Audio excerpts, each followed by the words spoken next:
Hello again, and welcome to the second English Today Business DVD. In this DVD, you can watch another 5 episodes of our story on the job, followed by the business skills section, giving a presentation. Then we'll look at the following. Talking about a crisis at work. Talking on the phone. Describing real or unlikely events. Agreeing and disagreeing. And finally, asking for clarification. Thank you, and enjoy yourselves.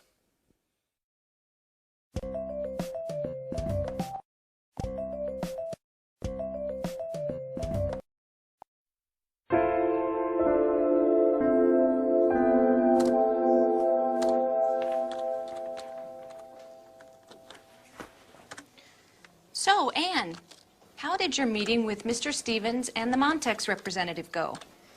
Quite well. Actually, it was very interesting. Did they come to any agreement? Well, for the moment, Montrax is going to print 3,000 copies of our next series of cookbooks. Mr. Stevens wants to give them a trial run and see how they work. If they meet their deadlines and price competitively, he'll sign on for larger deals in the future.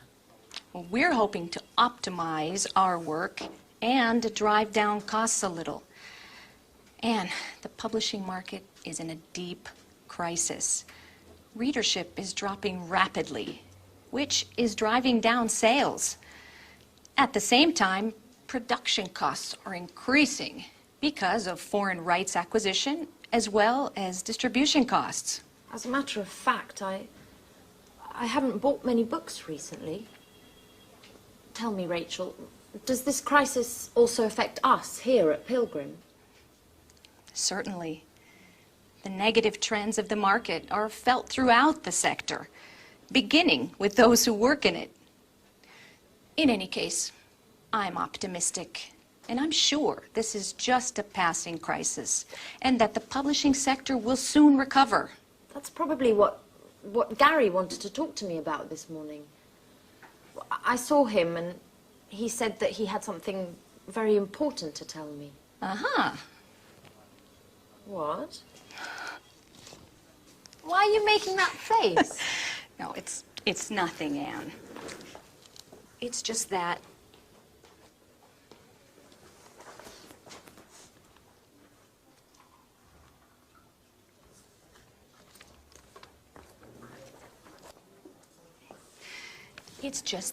I don't trust Gary. He's a Latin lover and full of himself. He chases all of the pretty girls around here, and you are just his latest victim. Look, Rachel, I'm perfectly capable of looking after myself. I only have a working relationship with Gary, and that's how it's going to stay. Sorry, Anne. I certainly didn't mean to offend you. I'm quite aware that you are an intelligent young woman who can keep men like Gary at a distance. In any case, I just wanted to warn you. I'm sure you'll agree with me once you get to know him.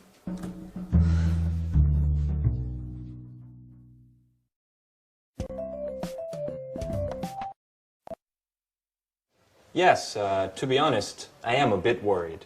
Profits are down 8% over the last few months. And just yesterday, I read an article in Media World that confirmed my suspicions. Forecasts for the publishing market are quite pessimistic. And the general feeling is that things are going to continue to go downhill based on current trends. The next 5 years could see a further drop of 20%.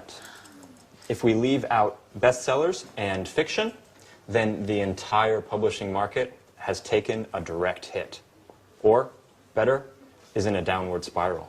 But what about sales? For the moment, they're stationary, but we won't be able to improve them. In fact, we'll have to stop publication of our encyclopedias of history and art history, with awful consequences for those working on these projects. Are you saying that we'll have to lay people off? No, not for the moment. But if things continue like they are, we will have to let some of our people go. Oh my God. There must be something we can do to keep from cutting staff. I'm meeting with Mr. Stevens this afternoon to discuss the situation. We're going to focus on new objectives for the company in both marketing and sales. Perhaps we will develop a new line of economic paperbacks, which might help sales. But the other publishers are already doing that successfully. I think we'll need to develop new products to encourage new market opportunities. Well said, Billy. I've already got an idea to suggest.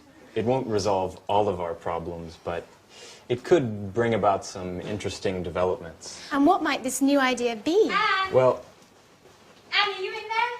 Hey, you! I'm looking for my friend Anne. Is she with you? Anne! Surprise! Anne, hello. Come back to Earth. Someone's looking for you. Alice, what are you doing here? Well, I came to see where you work, Anne. Could you give me a tour? So, these are your colleagues. Oh. What long faces. Are you always like this? We need a little fun to lighten things up in here. Why don't you invite them to the party this evening? No, no, really. I don't think, well, today's really not a good time to be talking about parties. Why don't you come back some other time? And perhaps warn me in advance, perhaps. Bye-bye, Alice.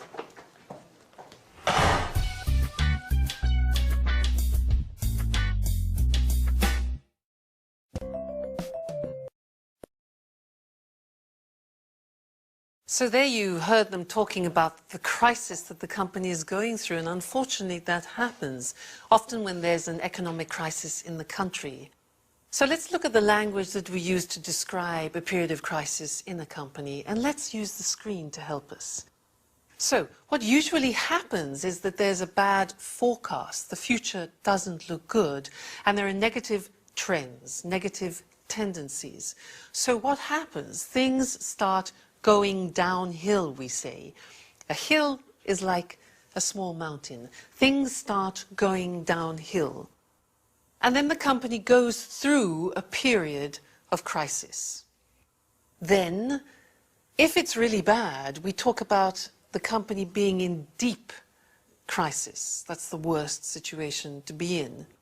But if it's not so bad, it's just temporary, we can talk about a passing crisis, a passing crisis. And then when things get better again, we usually say to recover from a crisis. Now, a crisis can actually have quite an effect on employment. And now I want to look at the language that we use in English to describe employment. It's very interesting because we have many different words to describe that, and maybe in your languages too. So, let's look at the screen. Think of an employee. When an employee goes into a company for the first time, we say in English that he or she joins the company. Now, when they decide to go, they leave the company or they resign. We say they resign. That's because they don't want to work anymore there. The pronunciation resign. Now, if they reach a certain age, they retire. Retire. If they decide to retire before the age of 65 or 60, we say to take early retirement. Early retirement. So those are the words which are usually related to the employees. But what about the companies? Well, companies, when they take people, companies recruit. That's difficult to pronounce. Recruit. Companies recruit employees. Another word is hire, to hire. Another verb is to take on. Now, the opposite is when they send people away, we say companies sack, which is a strange word, isn't it? Sack people, they fire people. And in fact, as I said before, in English we use hiring and firing as the term for employment. So they sack They fire, they dismiss people, they let go, they let people go, they cut staff, or they lay off. That's another term that we use, lay off. So you can see there are many, many different terms that we use for employment description. Good. Well, that's the language of crisis and the language of employment. So that's all for now, and I'll see you again in the next lessons for more Business English.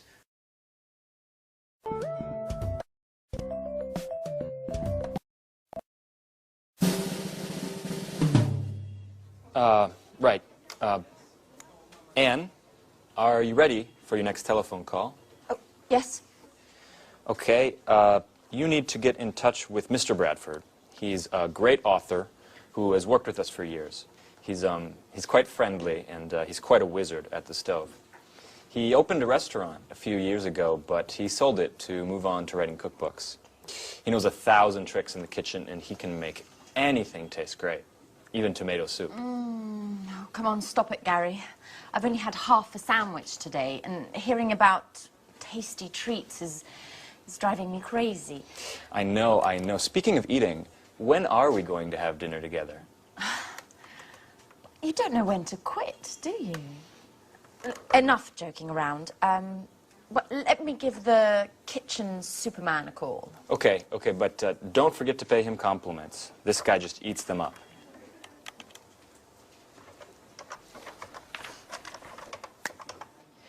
Hello, good morning. This is Anne Baxter from Pilgrim Publishing. Please may I speak to Mr. Bradford? Oh, Mrs. Bradford, hello. I've heard a lot about your husband. He's quite the chef, isn't he? Yes, I also enjoy cooking, but I'm not in the same league, of course.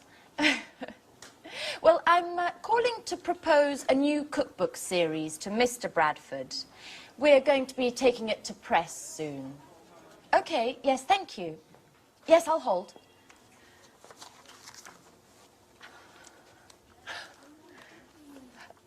Good morning, Mr. Bradford. Hello, this is Anne Baxter from Pilgrim Publishing. First of all, congratulations. You're a legend around here. But as I was telling your wife, I'm calling to see if you're interested in participating in a new cookbook series that would... Yes, I know that you've always spoken to Gary Reynolds, but I'm the new colleague who's been assigned to this project. I beg your pardon? Well, excuse me, Mr. Bradford, but I don't understand why you consider Mr. Reynolds to be more competent than myself. In any case, if you'd like to speak to him, hold on a moment. I'll put you through. Hey, Mark. How are you? Yeah, I think you upset Anne, our new intern. Oh, she's a fantastic colleague, diligent and hard-working. Yeah, let's set up a meeting so you can meet her. You'll be very impressed. She's also a great cook. In the meantime, I'll send you a detailed outline of the project. Okay, and we'll see each other Tuesday at 10. Okay, right. Bye, Mark.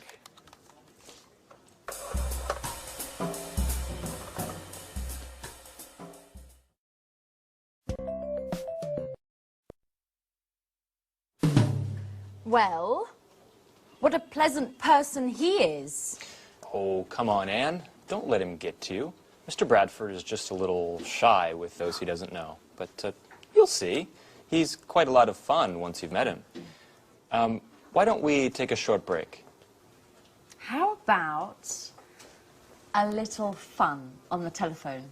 I need to relax and have a good laugh. Okay. But who should we call? I know. Let's call my flatmate Alice. She's always looking for new boyfriends, and you could pretend to be a friend of Jack's, the other flatmate, saying that you saw a picture of her and that you'd love to meet her. Okay, but she isn't going to get angry with me, is she? No, we'll tell her it was just a joke.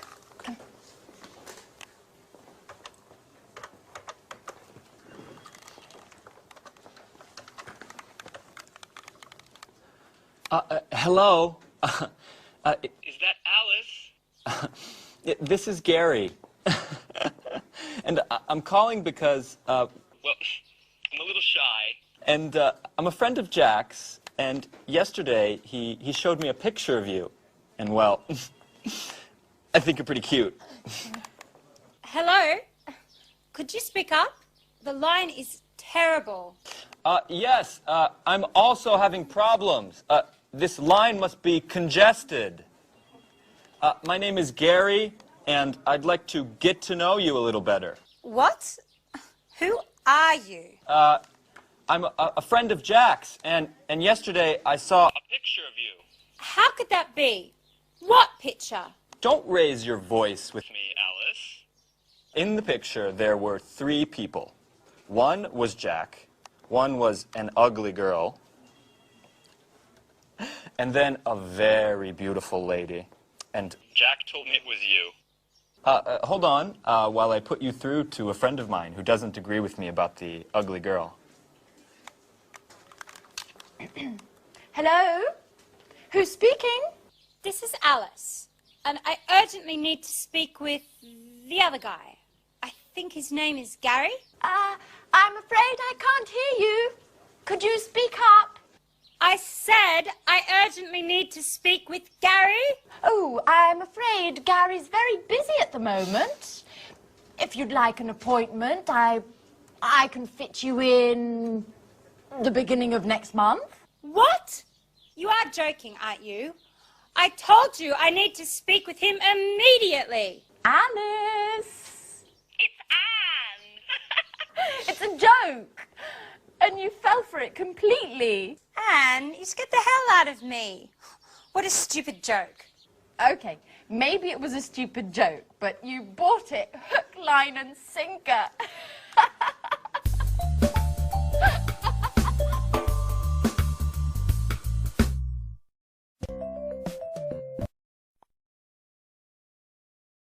So now let's study some of the language that you need on the telephone at work. But first, some basic vocabulary related to phones. Now, what's this?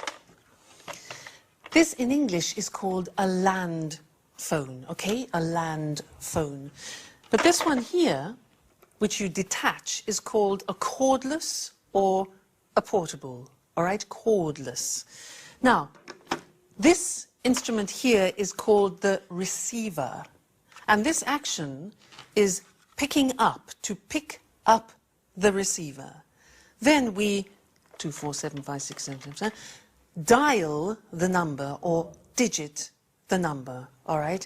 Then we put the receiver down. We put the receiver down, or another verb that we use in English is to hang up. And that's more familiar, but it's very popular, to hang up. This type of phone, what do we call it?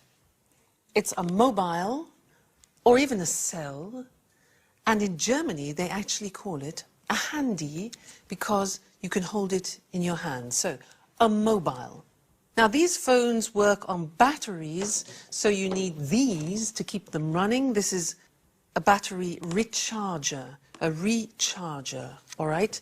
Sometimes you don't want to listen to the speaker on the phone with it by your ear, so you can use these. These are earphones or headphones, all right?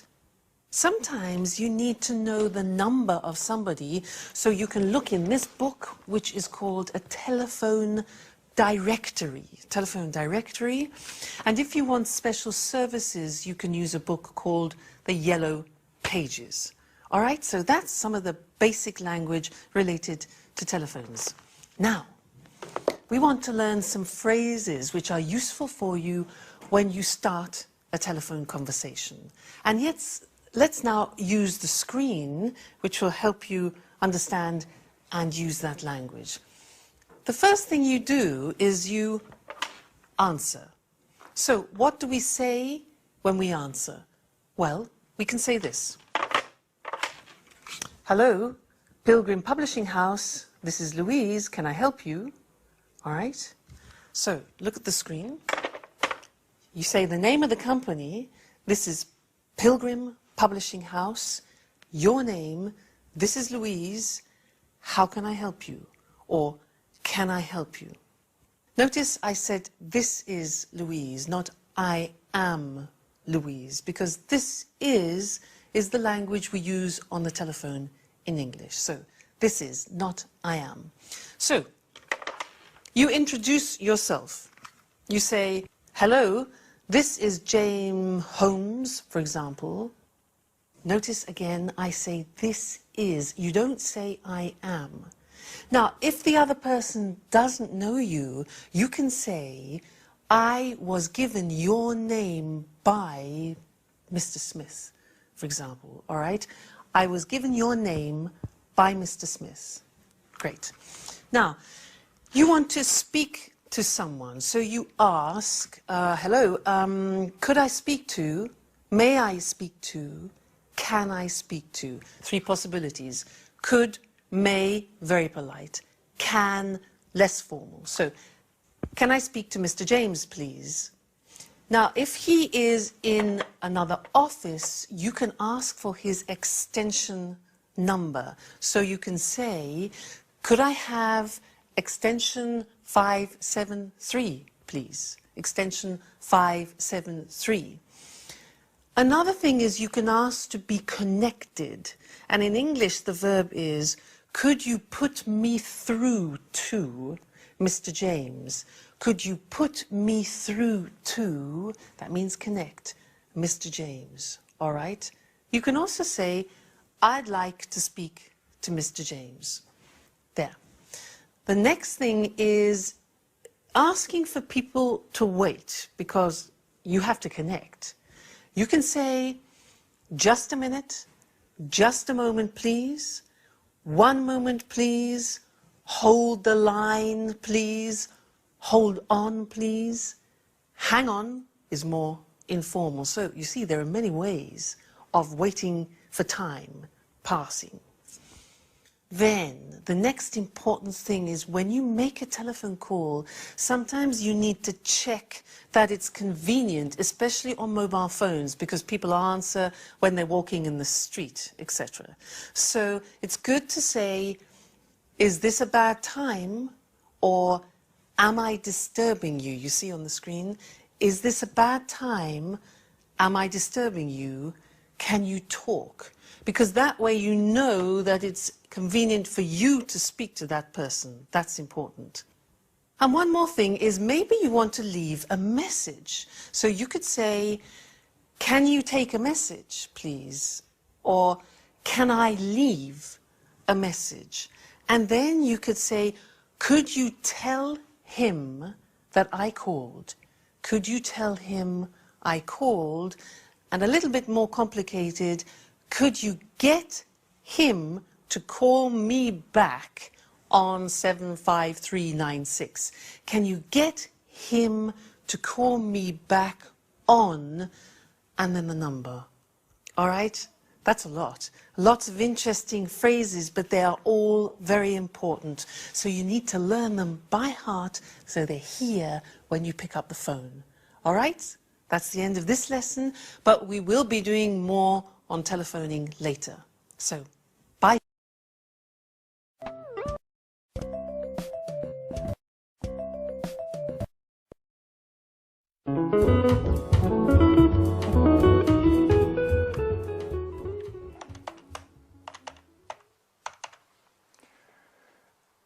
Hello, is this Montex Typography? Good morning, this is Louis Stevens of Pilgrim Publishing. I'd like to speak with Mr. Emerson. Oh, he's in a meeting. I see. Could you put me through to one of his children, to John or Lucy, please? Oh, they are also in a meeting. Fine, then may I speak with Mr. Richardson? You don't mean to say that he's also in a meeting? Yes, I see. Is there anyone that I could speak with to find out if our order has already gone to press? I'd also like some information about deliveries. Yes, I see. They're all in meetings. Could you take a message for Mr. Emerson? Ask him to call me as soon as possible, ASAP. I'll be in my office until 4. Thank you. Goodbye. Well, they certainly do like meetings at Montex, don't they?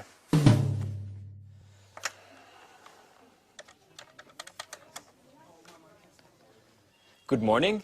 This is Gary Reynolds of Pilgrim Publishing. I would like to speak with Mr. Smith, please.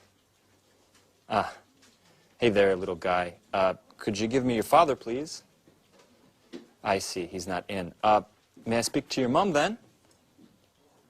I see, she's out as well. Okay. Does that mean that you're home alone? No, is there an adult in the house?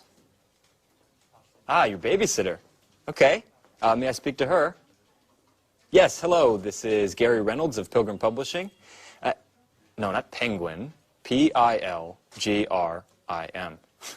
Right. I wanted to speak to Mr. Smith about a new cookbook series that we're preparing. No, you've misunderstood. No, I'm not trying to sell anything. I don't sell encyclopedias. No, listen, I work in a publishing house, and Mr. Smith is one of our authors. Oh, hey, wait, don't hang up. Hey, could you... Hello? Well, let's try someone else. Mr. Fox.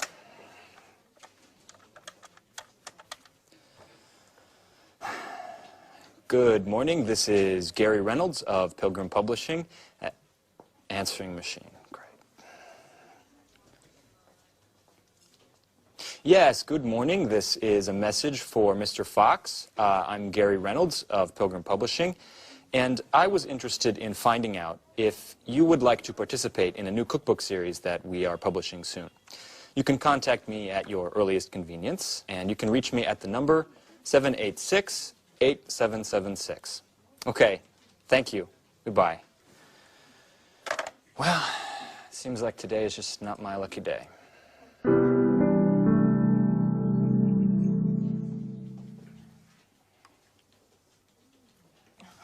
No, the answer phone. Alice! Hello, it's Anne. I need to speak to you urgently. Please call me as soon as you get this message. I've got lots of news to tell you about Peter and Sharon. I imagine you're interested. Anyway, no news for now. Okay, I'll give you a hint. Peter telephoned to say that he'd called Sharon about Japan, and do you know what she said? I'm not going to tell you. Call me and you'll find out. Okay, bye. Speak to you soon. Oh, you can reach me at the office. Bye, bye.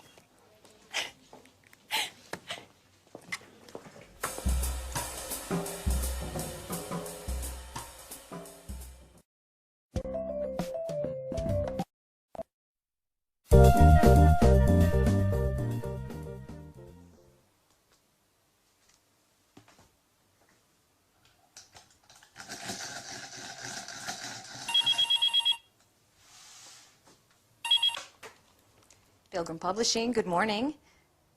Who is this? Yes, this is Mr. Stevens' office. With whom am I speaking? Oh, good morning, Mr. Emerson. If I'm not mistaken, you're the head of Montex Typography. This is Rachel Gordon, Mr. Stevens' assistant. It's a pleasure to meet you. On the phone. No, I'm sorry. Mr. Stevens isn't in at the moment. He just left. Yes, I know it's 4 o'clock. No, unfortunately, he was called away unexpectedly. Would you care to speak with me? No, don't worry. There are no secrets between Mr. Stevens and myself.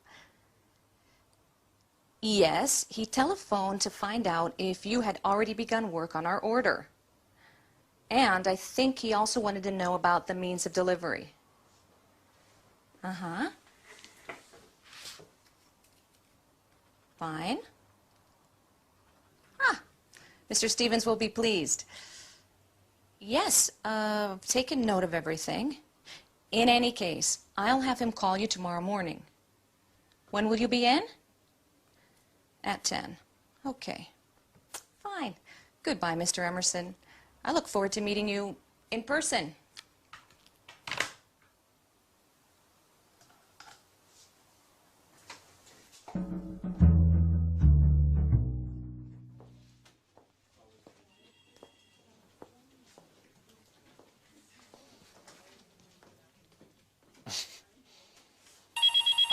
It's Fran. Hello?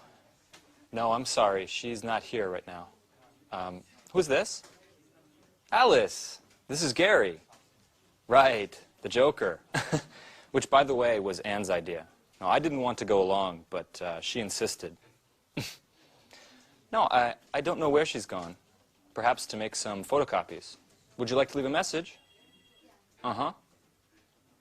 Okay, I'll tell her to ring you as soon as she returns. Are you at home? No, your cell phone. Okay. All right, bye. Oh, hey, Alice. You know, you seem like a really nice girl, even if we don't know each other. May I ask you something? Oh, no, it's just that, well, would you like to have dinner with me tonight? But please, don't say anything to Anne. She might get angry. No, I know you two are such good friends. You live together. Okay, don't get worked up. Listen, I was just joking. All right, bye, Alice. No, bye. What a hothead. You really can't say anything to her. Such a pity. I would have liked to take her out. She is very nice.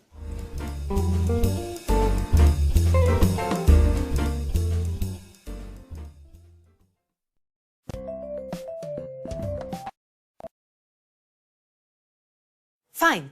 Now let's look at that language that we use, especially when we have problems on the phone. And to do this, let's use the screen, okay? Now, the first thing is problems with understanding. Often when you speak to native language speakers, there are problems. So you have to try and control the situation. Let's see what phrases you can use. Well, the first thing is you can say, could you repeat that, please? You notice we say, could you repeat that? Not could you repeat, please, but could you repeat that, please? That's one thing. Another thing, if they're speaking too softly, you could say, could you speak up, please? Could you speak up, please? Another thing, they're talking too fast. So you say, could you speak more slowly, please? Could you speak more slowly, please? And then if you didn't quite hear it, you can say, sorry, I didn't catch that. I didn't catch that. All right? So that's problems with understanding. Now, problems with spelling. Sometimes people say their name and you can't really understand the name.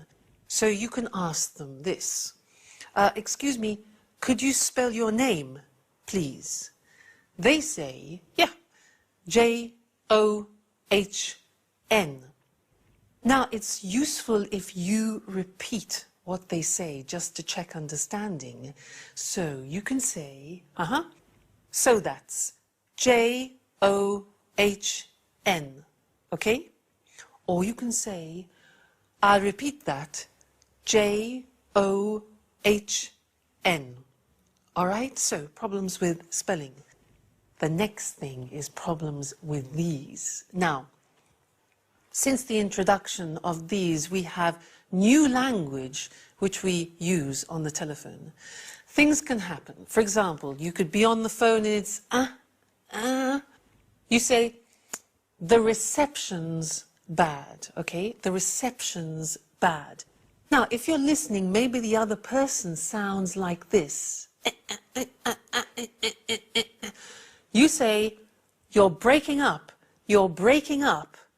I'll call you back. You're breaking up. The voice is, okay? You can also say, the line's bad. The line's bad. I'll call you back. Okay? Now, another thing is the battery. Sometimes you can see the battery, so you can say, my battery's running low. My battery's running low. Running low. Another thing is money. You need money to make this work. Sometimes you can see that you don't have much credit. You can warn the person and you say, look, my battery's running low and I'm running out of credit. I'm running out of credit. I'll call you back later. Okay? And then sometimes, for an example, if you're on a train and you're traveling in a mountainous area, sometimes you go through tunnels and the chances are, this will happen.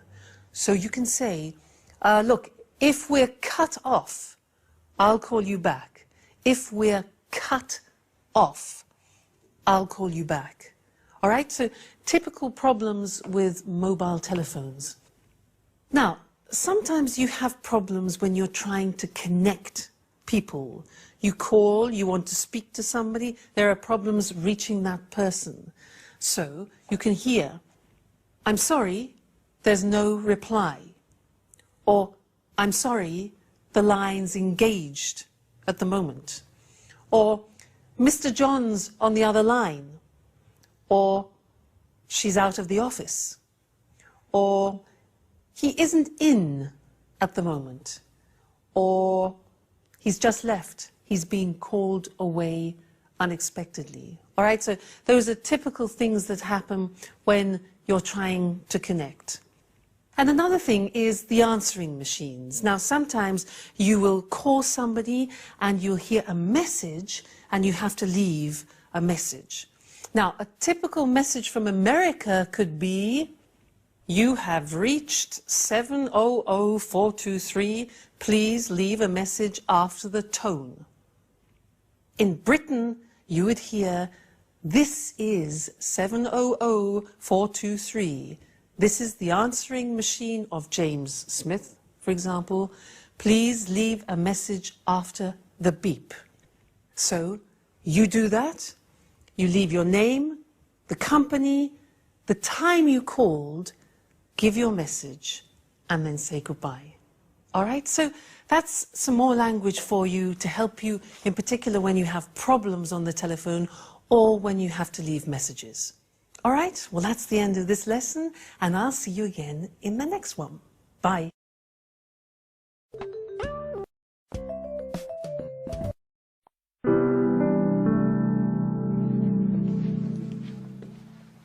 Victoria Lee, good morning.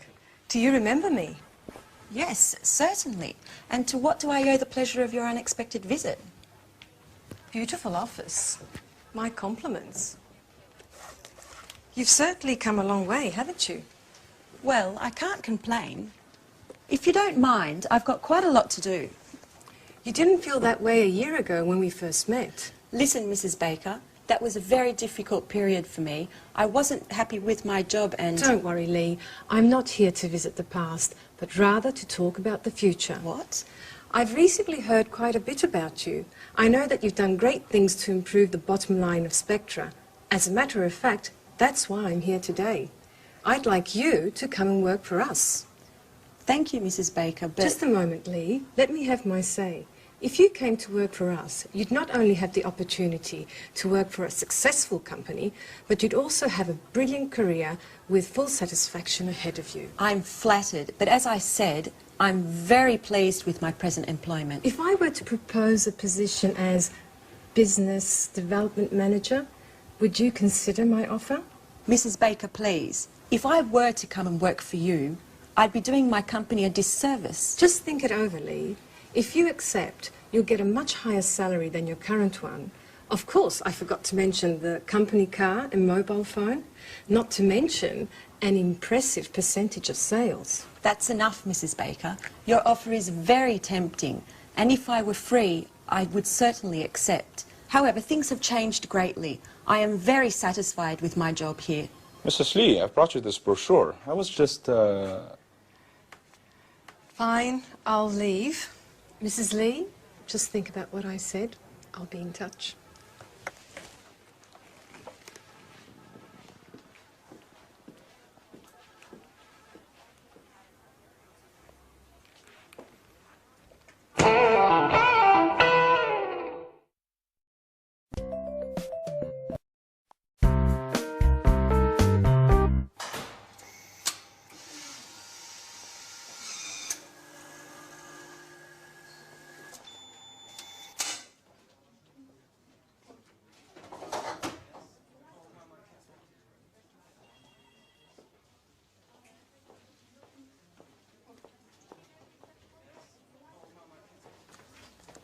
Hi, Anne. Have you got a moment? I just have to show you a few things. Alice, how many times have I told you to call before you come and visit me at the office? If my boss finds out, I'll be in trouble. Oh, yes, I know. You're right. I'm sorry. Anyway, you are on your coffee break, and I just need some advice. I'm going out with Philip tonight. You know, the handsome guy I met at the library last week. Oh. I told you about him, didn't I? I don't know, Alice. I've lost count. Every week there's a different guy. And what's so important about him that you couldn't wait to see me? What if I wear this tonight? It's nice. Red suits you. Really? But if I wear this, I'll have to find the right black shawl. By the way, can you lend me the one you bought last Saturday? Alice, it's brand new.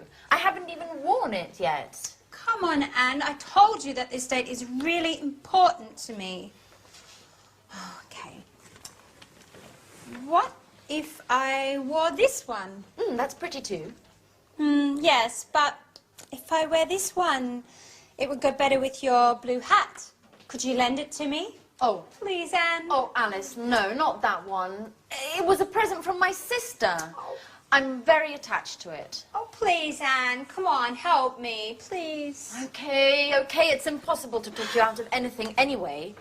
But if I'd known you were going to borrow my entire wardrobe, I would have immediately told you I was very busy. Thanks, Anne. You're the best. Yeah. Okay, I'm going now.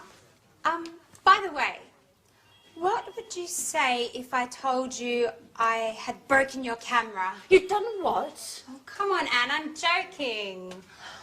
Oh, I think work is making you just a little bit too nervous. Bye.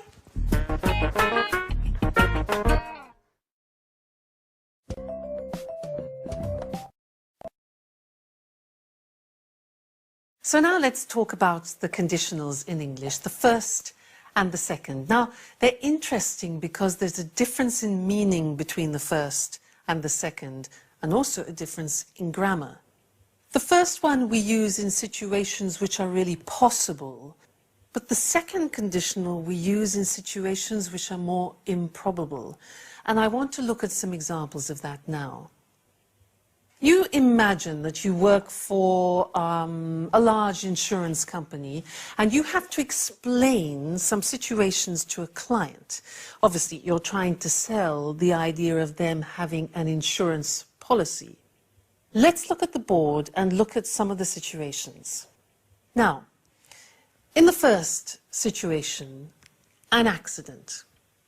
Now, if you have an accident and you don't have insurance cover, what happens?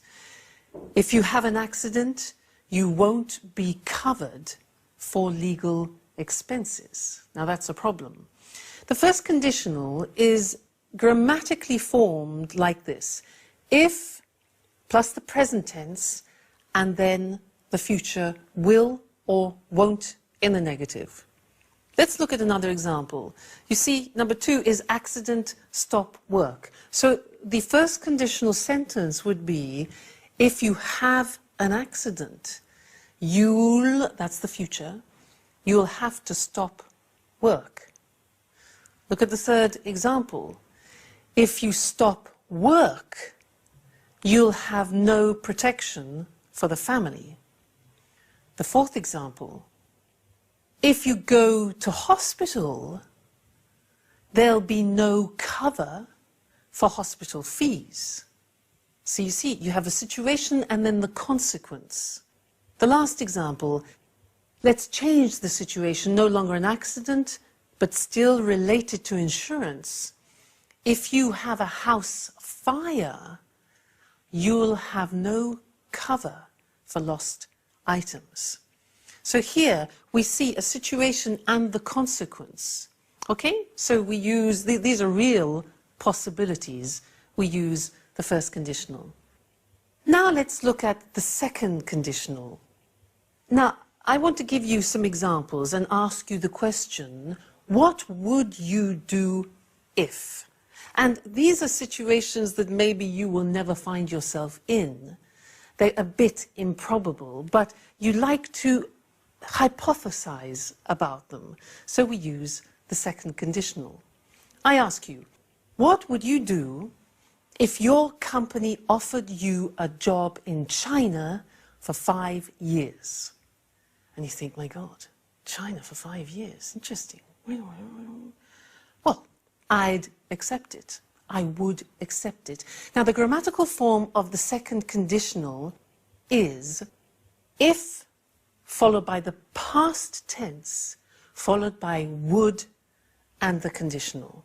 All right, let me ask you another question.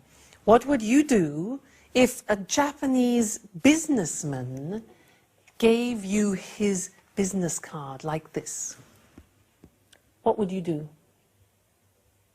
Well, if a businessman, a Japanese businessman, gave me his business card like this, I would accept it with 2 hands and bow a little. Then I would read it carefully and put it in a special place to show respect. Okay? What would you do? I would do that. Okay, next one. Number 3, what would you do if you lost all your money and all your credit cards? What would you do? I would phone the bank immediately if I lost, simple past, if I lost all my money and credit cards, wouldn't you? Last one, what would you do if you had a first meeting with an Arab businessman? With an Arab businessman, what would you do? Well, I wouldn't talk business until he decided to talk business himself. I would let him decide to open business conversations. All right? So there are some examples of the first and the second conditional forms in English, used a little bit in the business context. All right? So that's all for now, and I'll see you again in the next lesson.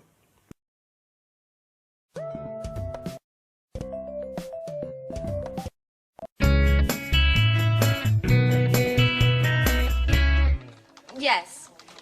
Yes, Mr. Jones. The collection is divided into thematic volumes. Your volume will be the first, dealing with starters. That's right. Yes, recipes should be written clearly and precisely. Well, I'm not sure I agree with you there.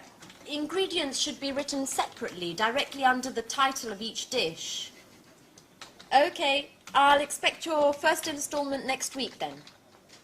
All right. Goodbye, Mr. Jones. Goodbye.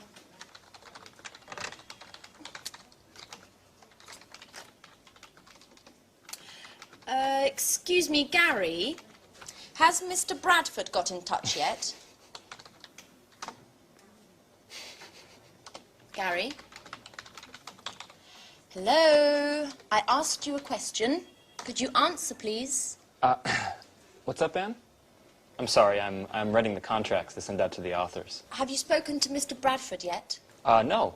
Could you give him a call? I'm really very busy at the moment. Okay. Could you at least tell me where you are with him? Has he sent us the materials? Gary? Hello, Gary? What? Please, can you tell me what is so entertaining about drawing up contracts? Why? Because you're glued to your computer and you keep laughing like a fool. I'm just in a good mood today. Come on, Gary. I'm not stupid. What are you doing? Okay, you've caught me out. I'm chatting. It's great fun. Would you like to give it a try? No, thank you very much. And you shouldn't be chatting at work anyway. Mr. Stevens might notice. Now, why would he? If he walks in the door, I'll just close the window and continue typing up the contracts. Anne, relax. Let's chat a bit together. No, I'm afraid I can't. Somebody needs to work around here. Now, could you explain how I should proceed with this? You spoke to Mr. Bradford, so could you give me some details on your agreement? Yes, he should have sent some materials in 2 days ago, but we still haven't received anything yet. Give him a call and see where he's at with those.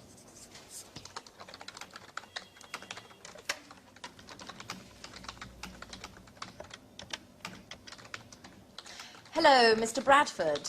This is Anne Baxter from Pilgrim Publishing.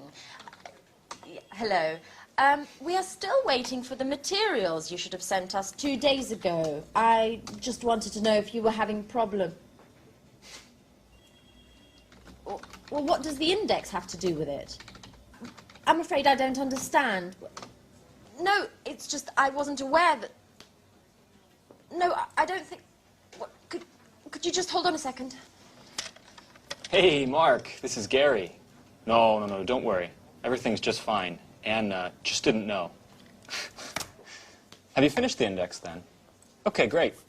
We'll expect your email, then. Okay. Bye, Mark. I hate you, Gary. If you spent a little time filling me in instead of chatting on your computer, I might just know what's going on around here. What? Ooh!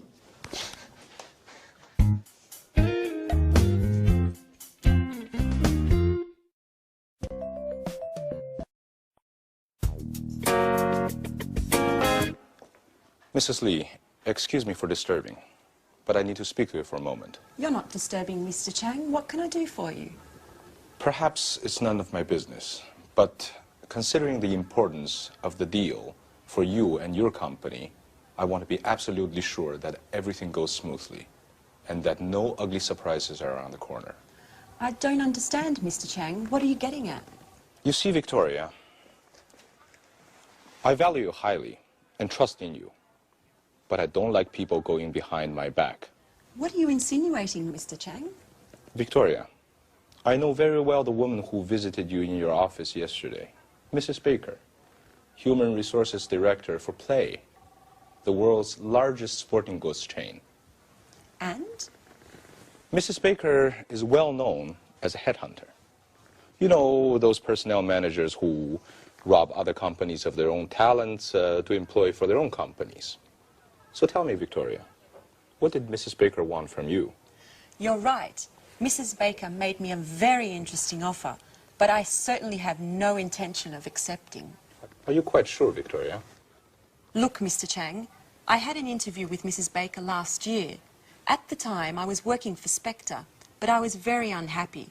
I had been hired to work in the business office and had expected more important assignments.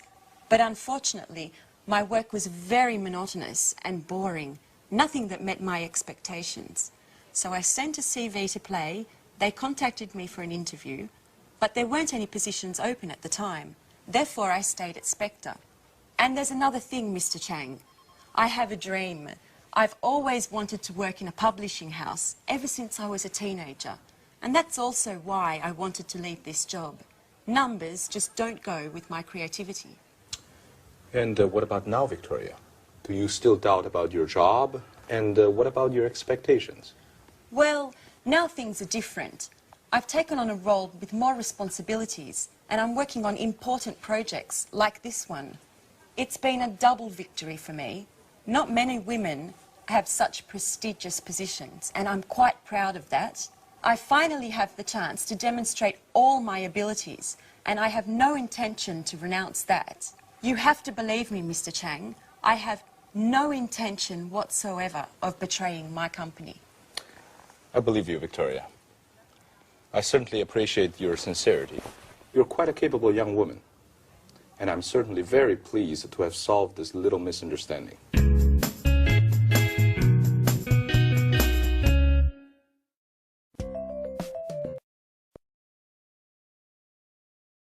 Do you remember how Anne said in the first scene, I don't agree? Now, in English, we say I don't agree. We don't say I'm not agree, as in many other languages. I don't agree. That's one way of disagreeing. And do you remember how Victoria said in the second scene? She said, I don't understand what you're getting at. Now, that's one way of asking for clarification. So I'd like to look at this language with you now. Now, if I say something like this, I say, let's look at the screen. I say, I think we should increase our investment in management training. Now, this is something I could say in a meeting. I think we should increase our investment in management training. Now, sometimes after saying something like that, you want to explain it a little bit more. And there are phrases we can use in order to do further explanation. For example, I could say, what I'm trying to say is, I don't think we spend enough money on training. So what I'm trying to say is... Now, another possibility is, what I mean is... And one more is, the point I'm making is... So it becomes, I think we should invest more money in management training. The point I'm making is our company just doesn't do enough training. All right, so that's explaining a point. Now, what about clarifying? I say that to somebody, and then I want to check that they've understood. So I could say, is that clear? Is that clear? Or do you understand what I mean? Do you understand what I mean? Then, in the audience or in the meeting, if they're not quite sure, they can ask you for clarification. And different ways of asking clarification are these. For example, you could say, I don't quite follow you. I don't quite follow you. Follow, the verb follow, one possibility. Or, well, what exactly do you mean? What exactly do you mean? Or, I don't see what you mean. Notice that we use also verbs of sight. I don't see what you mean. Or could I have some more details? Could I have some more details? Or what are you getting at? Now that's slightly more complicated. Get at means what are you suggesting? What are you insinuating? All right, so these are ways of asking for clarification. Now, very often in a meeting, you want to be able to agree or to disagree. Now, ways of agreeing, I say, for example, I think we should invest more in management training. And you say, I completely agree with you. I completely agree with you. Notice we don't say, I am agree with you, but I agree with you. You can say, yep, I see what you mean. You can say, I see your point. I see your point. And you can say also, yes, I agree up to a point, which means not completely, but mostly yes. Now, maybe you want to do the opposite. So I say, I think we should invest more in management training. And you disagree. You can say, yeah, I see your point, but I think we should invest more in marketing. Or you can say, I'm afraid I can't agree with you. I can't agree with you. Or you could say, are you sure about that? Which is more indirect. All right? Then the other thing is giving an opinion. Giving an opinion, well, different ways of doing that are, number one, in my view, you notice in my view, we're using verbs of sight. That's interesting, yeah? In my view, I think we should invest more money. Or you could ask a question. Don't you think we should invest more money in training? Or you could say, I think it would be a good idea to invest more. So that's you giving your opinion, your idea. Then obviously it's important to create an atmosphere of sharing ideas, so you want to ask other people about their opinions. So you could say, for example, what do you reckon? Reckon is another verb we use in English for think. What do you reckon? Or what do you think about that? What do you think about that? What's your opinion? All right, so these are very important things. It's explaining, clarifying, agreeing, disagreeing, giving opinions, asking opinions. Very important. You use the language every day. All right, so that's the language for this lesson, and I look forward to seeing you in the next. Bye.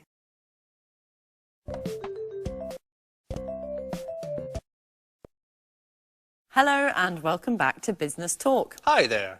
Well, today we're going to talk about giving good presentations in English. Yes, giving a presentation can be a frightening prospect, but if you understand the psychology behind the business skill, it really is quite simple.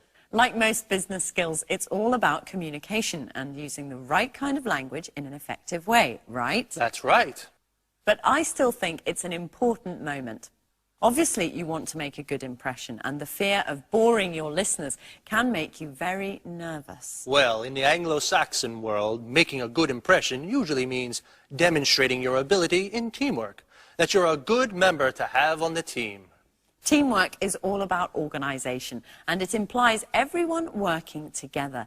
Therefore, the language you use should involve everyone.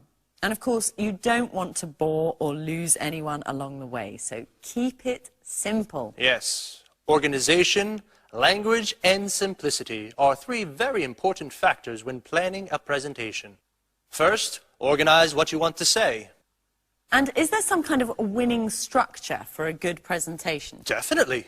You should always start with a personal introduction, then the subject of your presentation and its purpose. It's a good idea to briefly outline the main points of the presentation and then talk about each point in more detail.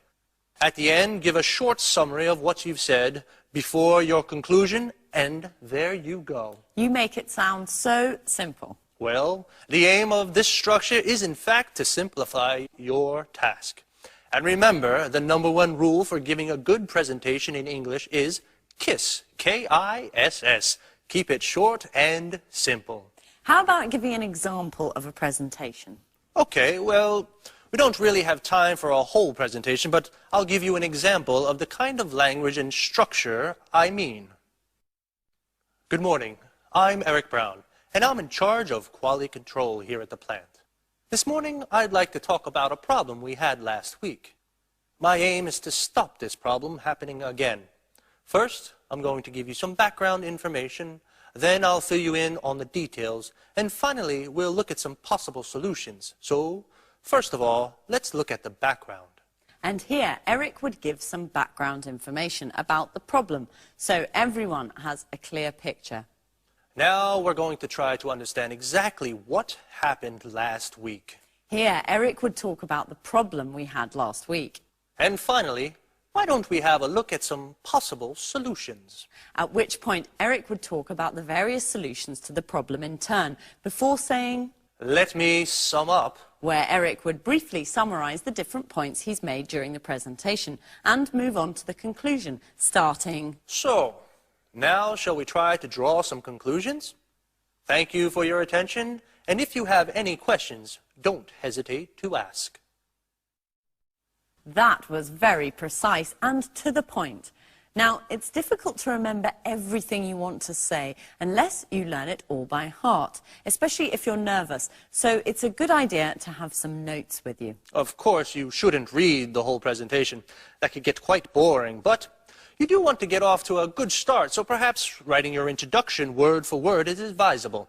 And then just have the opening sentences of each part of the presentation so you have an outline to follow. Yes, in case you get lost, you can easily get back on track. That's right, and speak slowly and clearly. Obviously, try to use emphasis and pauses to highlight the important points. So, KISS is the key to a good presentation. Keep it short and simple. And the three fundamental aspects to keep in mind are organization, language, and simplicity. Today, most people use PowerPoint to deliver their presentations. We can't talk about how to use PowerPoint now. Remember to get the language right, and your PowerPoint presentation will be fine. Good advice. Our time's up, so I'm afraid we have to say goodbye. See you soon. Bye-bye.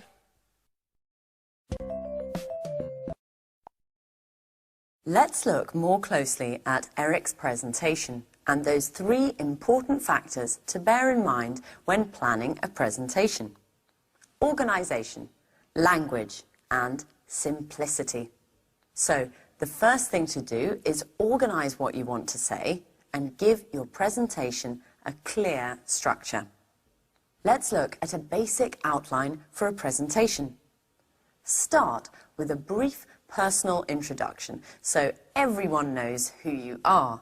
Then introduce the subject and purpose of your presentation.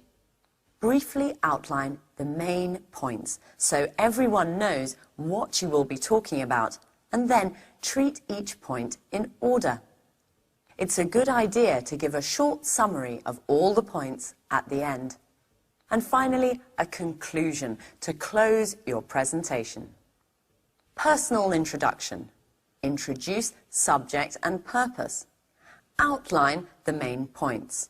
Point 1, point 2, point 3, summary, conclusion. And what about the language? Remember, KISS, K-I-S-S. Keep it short and simple.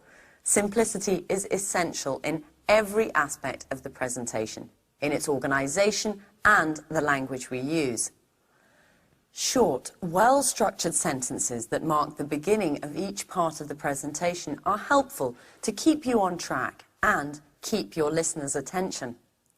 Did you notice in Eric's presentation, he marked the start of each new section of the presentation very clearly? Let's look at the language he used and how each point corresponds to the outline we've just seen. I'd like to talk about a problem we had last week. My aim is to stop this problem happening again. First, I'm going to give you some background information, then I'll fill you in on the details, and finally we'll look at some possible solutions. So first of all, let's look at the background.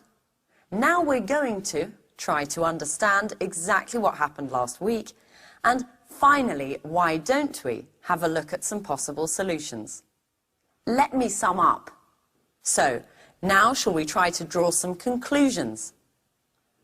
Notice how the beginning of each section is clearly marked. And remember, team spirit is important. As with brainstorming, it's important that everyone listening feels part of a team. So avoid using I too much because it detaches you, the speaker, from the group. Try to find other ways of structuring your ideas so that everyone feels included.